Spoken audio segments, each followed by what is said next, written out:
নমস্কাৰ, মই অশ্বিনী কছাৰী আৰু আপোনালোকে চাই আছে সোণোৱাল মিক্সাৰ।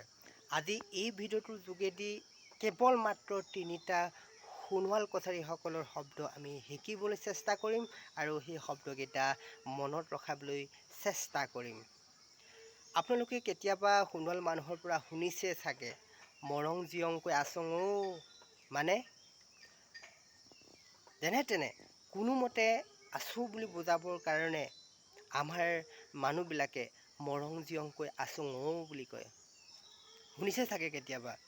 আপোনাৰ ভালনে বুলি সুধিলে আমাৰ মানুহবিলাকে মৰং জিয়ংকৈ আচোং ঔ বুলি কয়। অৰ্থাৎ মৰং জিয়ং মানে হৈছে কোনোমতে যেনে তেনে জীয়াই থকাটোক কয় মৰং জিয়ংকৈ থকা।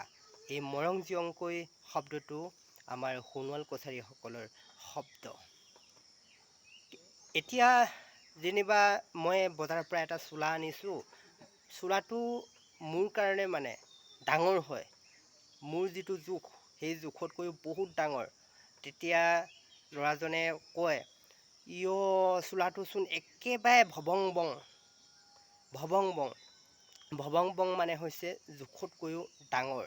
জোখতকৈও ডাঙৰ বুজাবৰ কাৰণে আমাৰ মানুহবোৰে ভবং বং শব্দটো ব্যৱহাৰ কৰে। ইয়' মই অনা চোলাটোচোন একেবাৰে ভবং বং, এনেকৈ কয়। তাৰ পাছত দুটা শব্দ হ'ল, মই কৈছিলোঁ তিনিটা শব্দই অকল শিকিম, আৰু শেষৰটো শব্দ হৈছে লডক ডক। ঐ ল'ৰা, লডক ডক কি বহি কি কৰি আছ? অৰ্থাৎ লডক ডক মানে হৈছে শান্তশিষ্টভাৱে বহি থকা। এইটো হৈছে আমাৰ সোণোৱাল শব্দ।